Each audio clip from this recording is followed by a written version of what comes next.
देख रहे हैं राष्ट्रवादी संदेश। से प्रतीक्षा कर रहे हैं। अब हम सादर निवेदन करते हैं समूची दुनिया में प्रत्येक भारतवासी का गौरव बोध बढ़ाने वाले हमारे माननीय प्रधानमंत्री जी श्रीमान नरेंद्र मोदी जी से कि आज की इस ऐतिहासिक समारोह में हम सभी को अपने ऊर्जस्वी और ओजस्वी विचारों से मार्गदर्शन प्रदान करें। माननीय प्रधानमंत्री श्रीमान नरेंद्र मोदी जी। मोदी जी बीच में आना तू।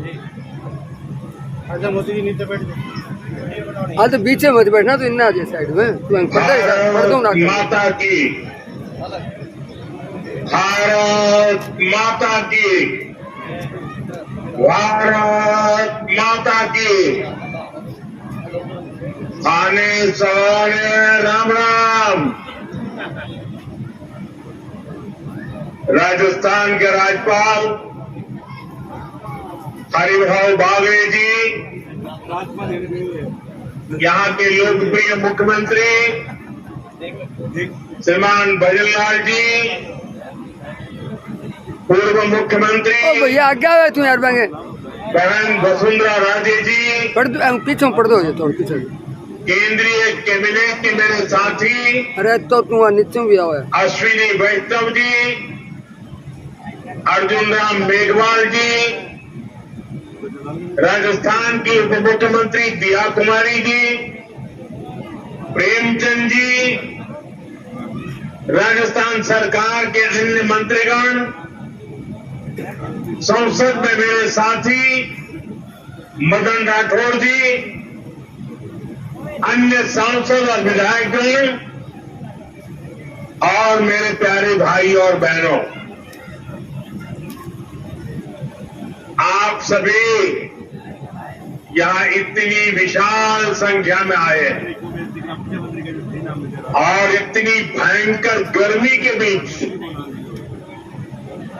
और आज इस कार्यक्रम से देश के 18 राज्य और केंद्र शासित प्रदेशों से भी लाखों लोग ऑनलाइन आज यहां हमारे साथ जुड़े हैं। अनेक राज्यों के राज्यपाल, मुख्यमंत्री, लेफ्टिनेंट गवर्नर, अन्य जनप्रतिनिधि आज हमारे साथ हैं।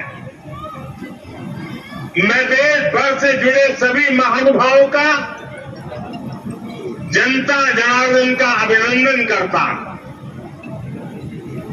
भाई और बहनों, मैं यहां पर करणी माता का आशीर्वाद लेकर आपके बीच आया। करणी माता के आशीर्वाद से विकसित भारत बनाने का हमारा संकल्प और मजबूत हो रहा है। थोड़ी देर पहले विकास से जुड़ी 26,000 करोड़ रुपए की परियोजनाओं का यहां शिलान्यास और लोकार्पण हुआ। मैं इन परियोजनाओं के लिए देशवासियों को, राजस्थान के मेरे भाई बहनों को बहुत बहुत बधाई देता हूं। साथियों, विकसित भारत बनाने के लिए आज देश में आधुनिक इंफ्रास्ट्रक्चर बनाने का बहुत बड़ा महायज्ञ चल रहा।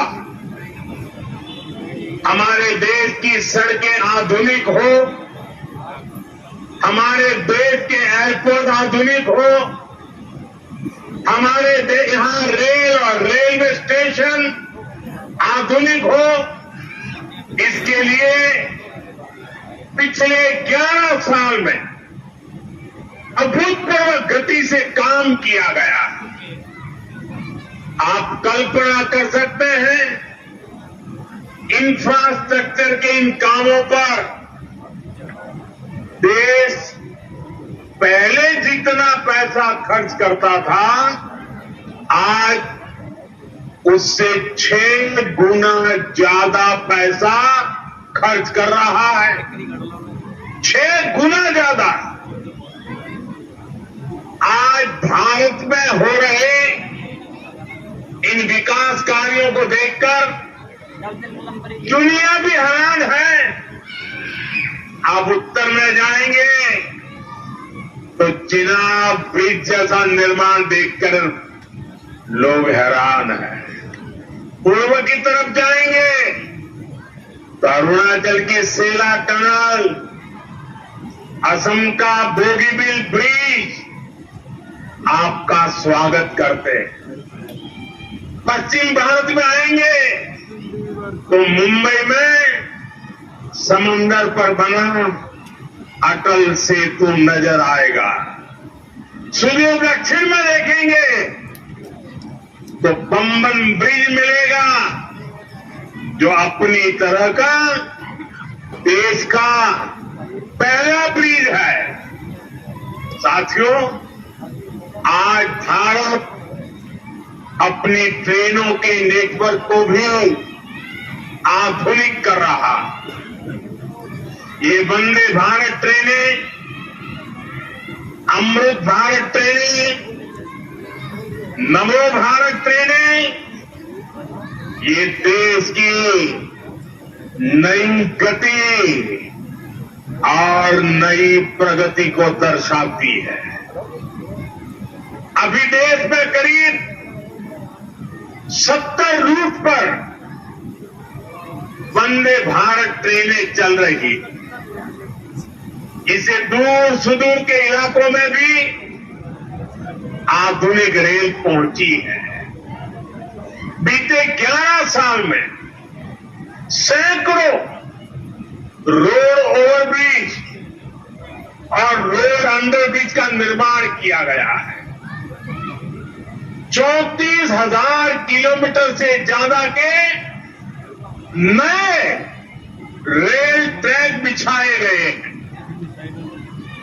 अब ब्रॉडगेज लाइनों पर मानव रहित क्रॉसिंग वो बात इतिहास बन चुकी है, खत्म हो चुकी है। हम मालगाड़ियों के लिए अलग से स्पेशल पटरियां, डेडिकेटेड फ्रेट कॉरिडोर का काम भी तेजी से पूरा कर रहे हैं।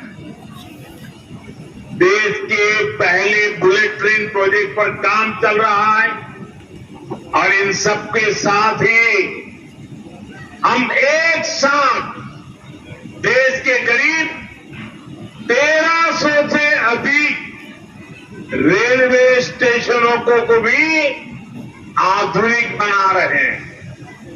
साथियों, आधुनिक हो रहे इन रेलवे स्टेशनों को देश ने अमृत भारत स्टेशन का नाम दिया।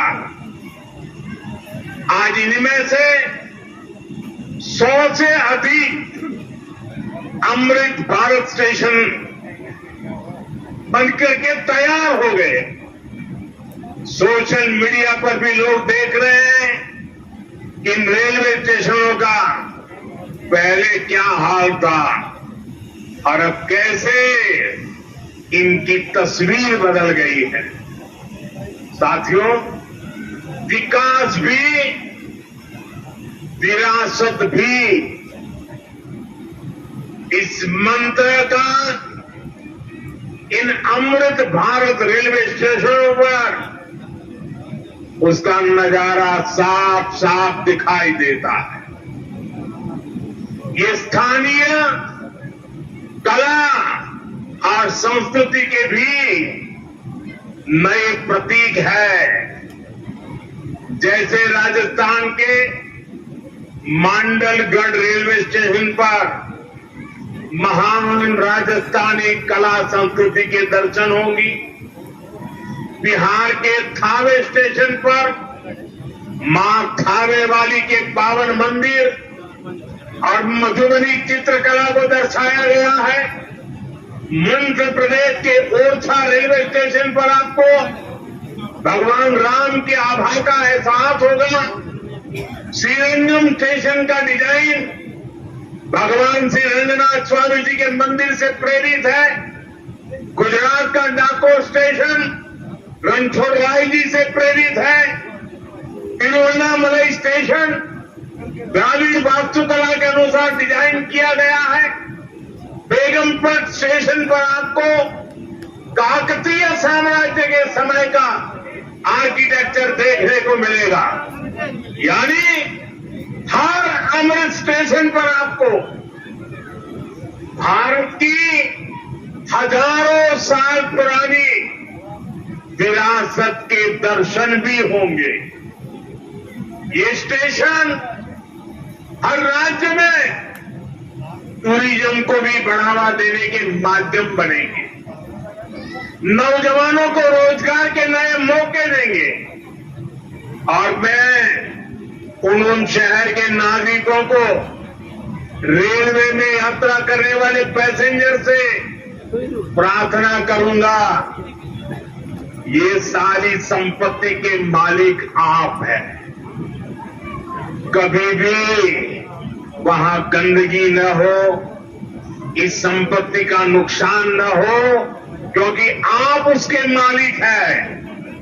साथियों, इंफ्रास्ट्रक्चर बनाने के लिए जो पैसा सरकार खर्च करती है वो रोजगार भी बनाता है, व्यापार कारोबार भी बढ़ाता है। जो हजारों करोड़ रुपए सरकार लगा रही है, ये पैसा मजदूर की जेब में जा रहा है, ये दुकानदार को मिल रहा है, दुकान और फैक्ट्री में काम करने वाले लोगों को मिल रहा है। रेल, बजरी, सीमेंट, ये सारी चीजें ढोने वाले ट्रक, टेम्पो चलाने वालों को भी इससे फायदा होता है। और जब ये इंफ्रास्ट्रक्चर बनकर तैयार हो जाता है तो फिर अनेक गुना और फायदे होते हैं। किसान की उपज कम कीमत में बाजार तक पहुंचती है, वेस्टेज कम होती है, जहां सड़कें अच्छी होती हैं, नई ट्रेनें पहुंचती हैं, वहां नए उद्योग लगते हैं, पर्यटन को बहुत बढ़ावा मिलता है।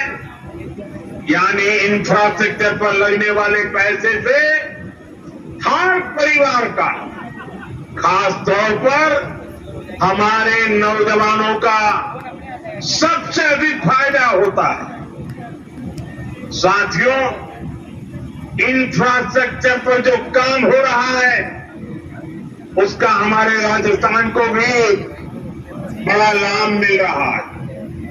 आज राजस्थान के गांव-गांव में अच्छी सड़कें बन रही हैं, बॉर्डर के इलाकों में भी शानदार सड़कें बन रही है। इसके लिए बीते 11 साल में अकेले राजस्थान में करीब 70,000 करोड़ रुपए खर्च किए गए हैं। राजस्थान में रेलवे के विकास के लिए भी केंद्र सरकार इस साल करीब 10,000 करोड़ रुपए खर्च करने जा रही है। ये 2014 से पहले की तुलना में 15 गुना अधिक है। अभी थोड़ी देर पहले ही यहां से मुंबई के लिए एक नई ट्रेन को हरी झंडी दिखाई गई है। आज ही कई इलाकों में स्वास्थ्य, जल और बिजली से जुड़ी योजनाओं का शिलान्यास और लोकार्पण हुआ है। इन सारे प्रयासों का लक्ष्य है हमारे राजस्थान के शहर हो या गांव तेजी से उन्नति की ओर बढ़ सके, राजस्थान के युवाओं को उनके शहर में ही अच्छे अवसर मिल सके। साथियों, राजस्थान के औद्योगिक विकास के लिए भी डबल इंजन सरकार तेजी से काम कर रही है। अलग अलग सेक्टर्स के लिए यहां भजन लाल जी की सरकार ने नई औद्योगिक नीतियां जारी की है। बीकानेर को भी इन नई नीतियों का लाभ मिलेगा। और आप तो जानते हैं, जब बीकानेर की बात आती है तो बीकानेरी भुजिया का स्वाद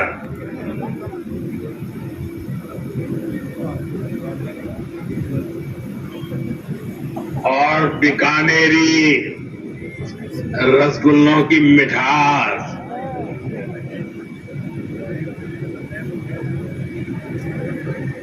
विश्व भर में अपनी पहचान बनाएगी भी और बढ़ाएगी भी।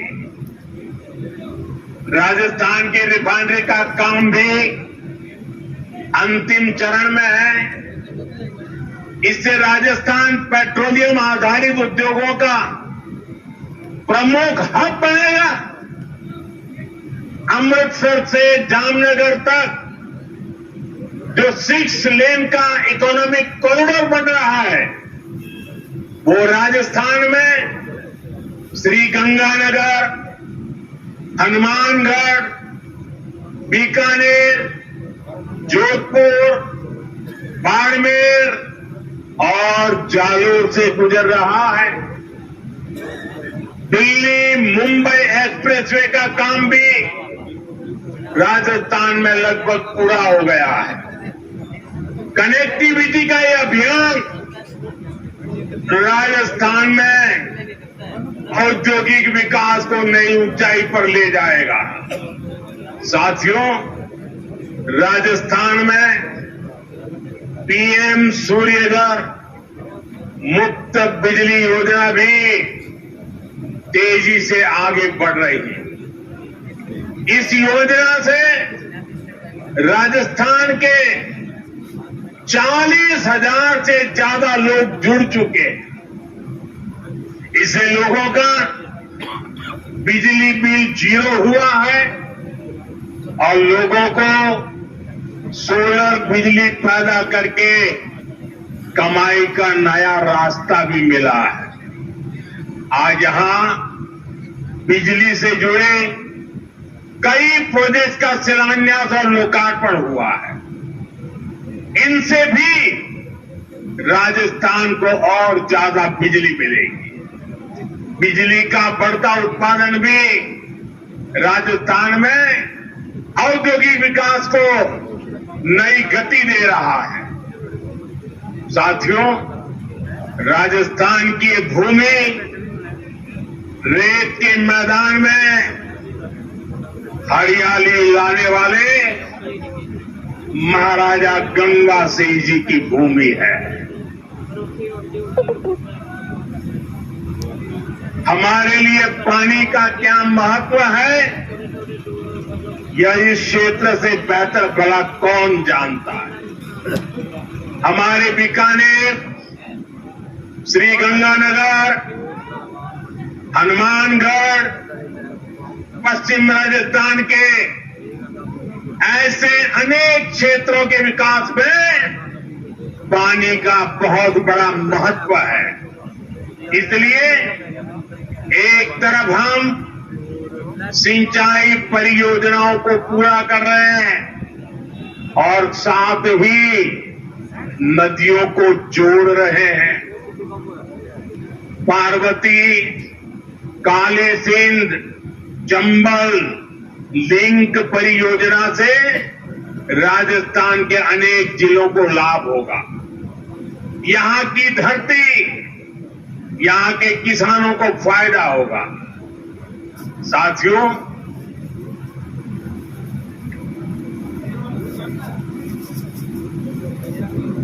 राजस्थान की वीर धरा हमें सिखाती है कि देश और देशवासियों से बड़ा और कुछ नहीं।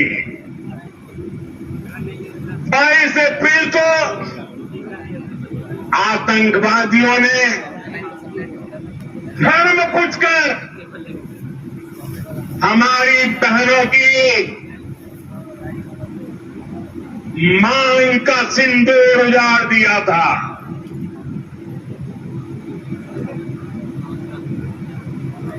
वो गोलियां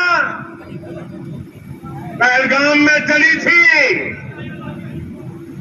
लेकिन उन गोलियों से 140 करोड़ देशवासियों का सीना छलनी हुआ था।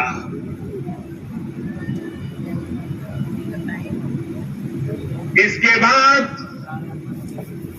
हर देशवासी ने एकजुट होकर संकल्प लिया था कि आतंकवादियों को मिट्टी में मिला देंगे, उन्हें कल्पना से भी बड़ी सजा देंगे। आज आपके आशीर्वाद से, देश की सेना के शौर्य से हम सब उस प्रण पर खड़े उतरे हैं। हमारी सरकार ने तीनों सेनाओं को खुली छूट दे दी थी।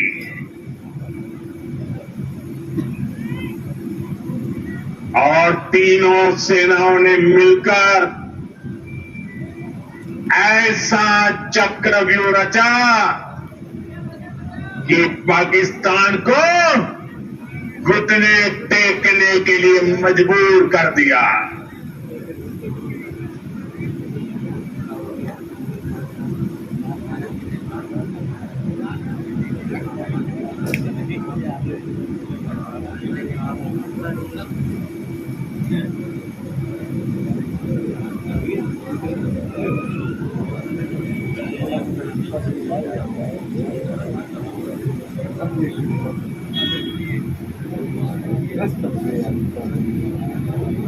साथियों, 22 तारीख के हमले के जवाब में हमें 5 मिनट में आतंकियों के 9 सबसे बड़े ठिकाने तबाह कर दिए।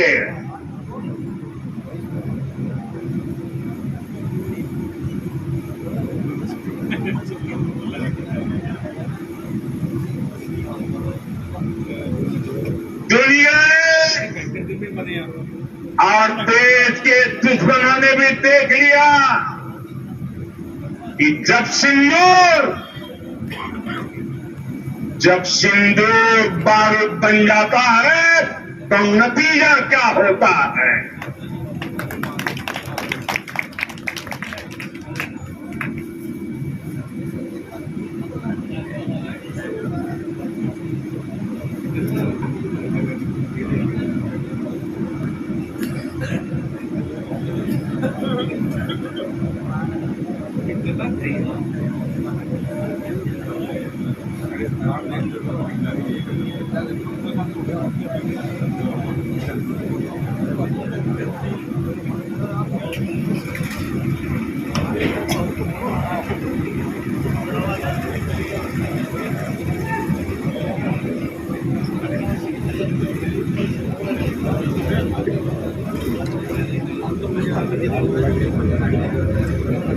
हैंड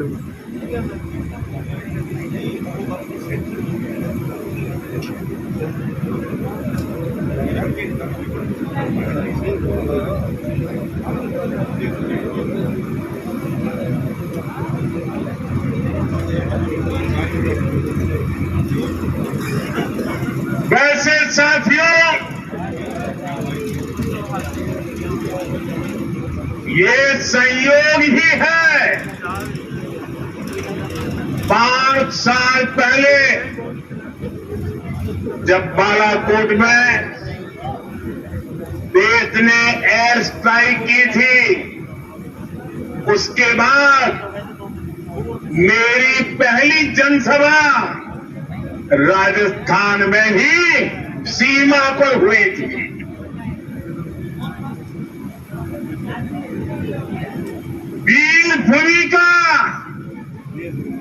वीर भूमि का ही ये तप है कि ऐसा संयोग बन जाता है। अब इस बार जब ऑपरेशन सिंदूर हुआ तो उसके बाद मेरी पहली जनसभा फिर यहां वीरभूमि राजस्थान की सीमा पर बीकानेर में आप सभी के बीच हो रही है।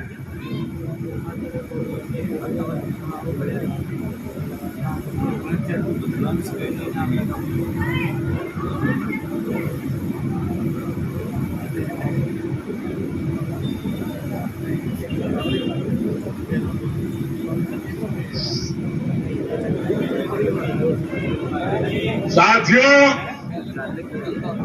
चूरू में मैंने कहा था, एयर स्ट्राइक के बाद में आया था, तब मैंने कहा था सौगंध मुझे इस मिट्टी की, मैं देश नहीं मिटने दूंगा,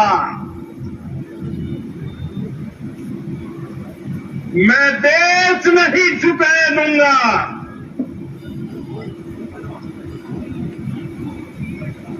आज मैं राजस्थान की धरती से देशवासियों से बड़ी नम्रता के साथ कहना चाहता हूं, मैं देश के कोने कोने में जो तिरंगा यात्राओं का हुजूम चल रहा है,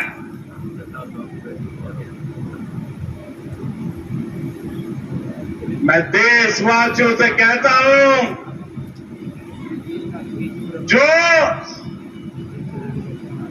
जो सिंदूर मिटाने निकले थे, जो सिंदूर मिटाने निकले थे, उन्हें मिट्टी में मिलाया है।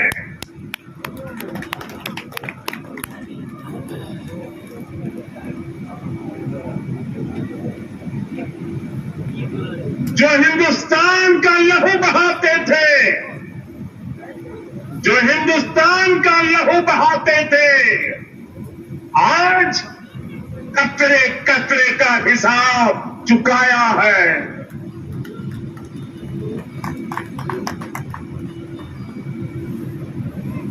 जो सोचते थे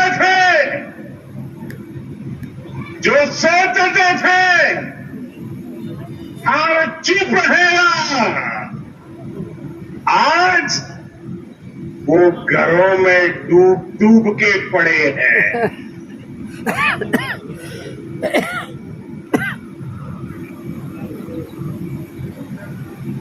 जो अपने हथियारों पर घमंड करते थे, जो अपने हथियारों पर घमंड करते थे, आज वो मलबे के ढेर में दबे हुए हैं।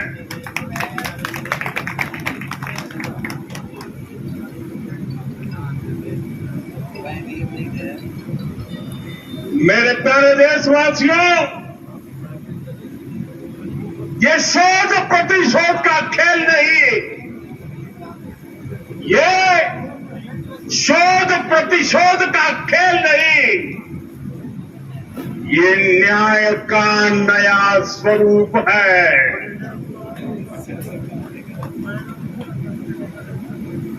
ये न्याय का नया स्वरूप है। ये ऑपरेशन सिंदूर है।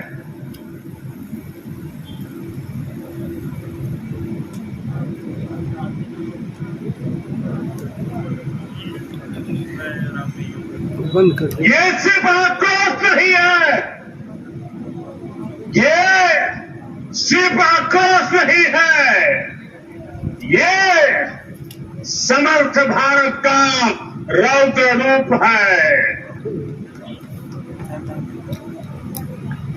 ये भारत का नया स्वरूप है।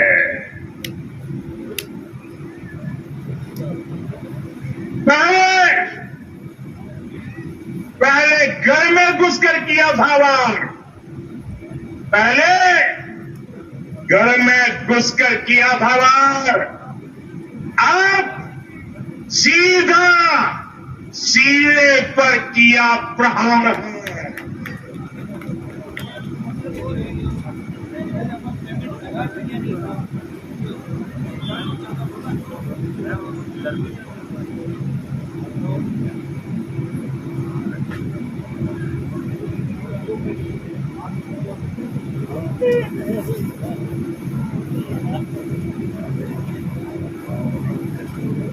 आतंक का फन कुचलने की, आतंक का फन कुचलने की यही नीति है, यही रीति है, यही भारत है, नया भारत है।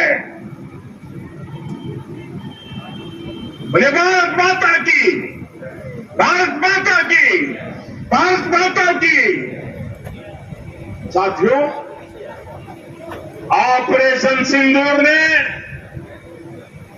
आतंकवाद से निपटने के 3 सूत्र तय कर दिए हैं। पहला,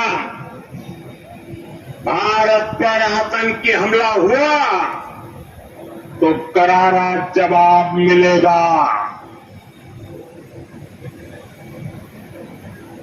समय हमारी सेनाएं तय करेगी, तरीका भी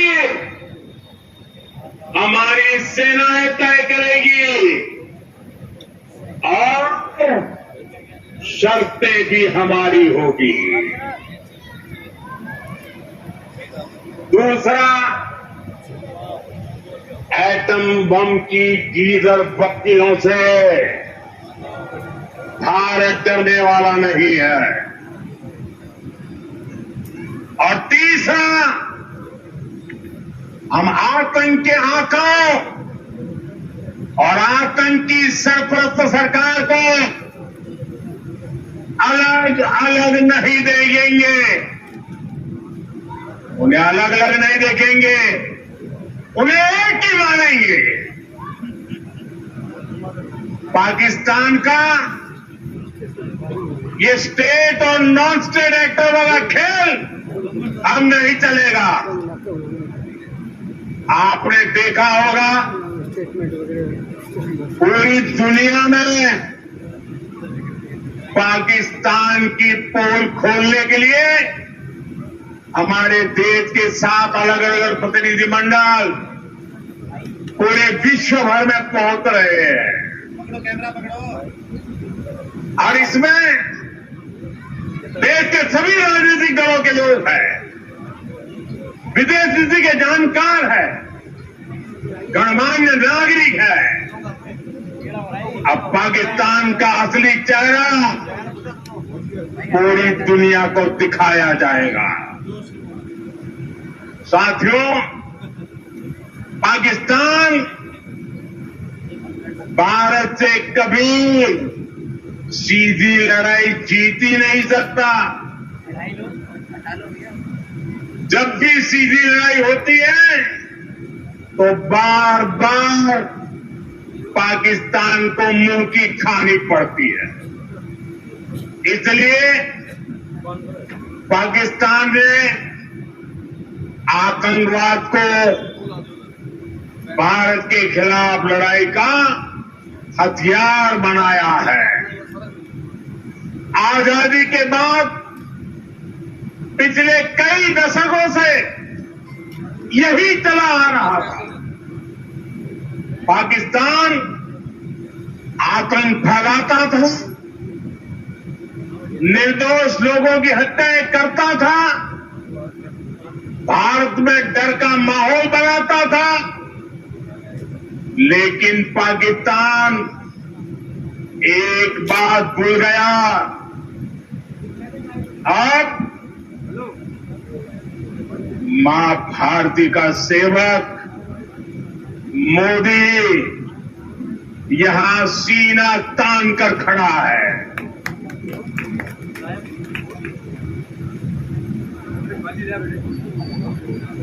मोदी का दिमाग ठंडा है, ठंडा रहता है, लेकिन मोदी का लहू गर्म होता है।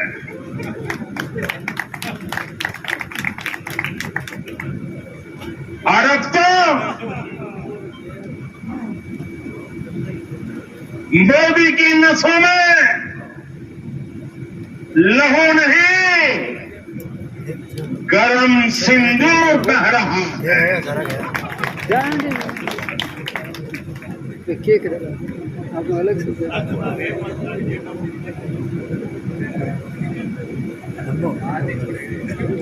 अगर 2 टुकड़ा काट दें, 3 टुकड़ा। अब भारत ने 2-3 साफ कर दिया है। हर आतंकी हमले की पाकिस्तान को भारी कीमत चुकानी पड़ेगी, और ये कीमत पाकिस्तान की सेना चुकाएगी, पाकिस्तान की अर्थव्यवस्था चुकाएगी। साथियों, जब मैं दिल्ली से यहां आया तो बीकानेर के नाल एयरपोर्ट पर उतरा। पाकिस्तान ने इस एयरबेस को भी निशाना बनाने की कोशिश की थी, लेकिन वो इस एयरबेस को रत्ती भर भी नुकसान नहीं पहुंचा पाया। और वहीं यहां से कुछ ही दूर सीमा पार पाकिस्तान का रहीम यार खान एयरबेस है। पता नहीं आगे कब खुलेगा। आईसीयू में पड़ा है। भारत की सेना के अचूक प्रहार ने इस एयरबेस को तहस नहस कर दिया है। साथियों, पाकिस्तान के साथ न ट्रेड होगा न टॉप। अगर बात होगी तो सिर्फ पाकिस्तान के कब्जे वाले कश्मीर की, पीओके की। और अगर पाकिस्तान ने आतंकियों को एक्सपोर्ट करना जारी रखा तो उसको पाई पाई के लिए मोहताज होना होगा। पाकिस्तान को भारत के हक का पानी नहीं मिलेगा। भारतीयों के खून से खेलना पाकिस्तान को महंगा पड़ेगा। ये भारत का संकल्प है और दुनिया की कोई ताकत हमें इस संकल्प से टिका नहीं सकती है।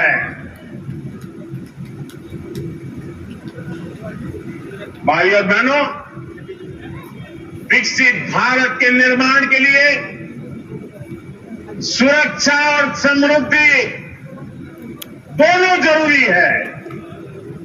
ये तभी संभव है जब भारत का कोना कोना मजबूत होगा। आज का ये कार्यक्रम भारत के संतुलित विकास का, भारत के तेज विकास का उत्तम उदाहरण है। मैं एक बार फिर इस वीर धरा से सभी देशवासियों को बधाई देता हूं। मेरे साथ बोलिए, दोनों मुट्ठी बंद करके पूरी ताकत से बोलिए भारत माता की, भारत माता की, जय हो, भारत माता की। जय हो। वंदे मातरम, वंदे मातरम, वंदे मातरम। वंदे वंदे वंदे वंदे वंदे वंदे वंदे वंदे। इस प्रकार से नरेंद्र मोदी ने अपना उद्बोधन दिया और गोगामुड़ी रेलवे स्टेशन पे जो है अमृत भारत स्टेशन योजना का अंतर्गत पुनर्विकसित गोगामुड़ी रेलवे स्टेशन का कि 10 मिनट का समय और आपका कार्यक्रम लेंगे। हुआ। 2 सांस्कृतिक प्रस्तुतियां हमारी बच गई थी, तो ये बहुत ही वो कार्यक्रम बढ़िया था। प्रस्तुतियां हो जाए और सांस्कृतिक सांस्कृतिक कार्यक्रम प्रस्तुतियों के लिए बहुत ही सम्मान शानदार कार्यक्रम। तो करने का कार्य शेष रहा है। अतः आप सभी से अनुरोध है।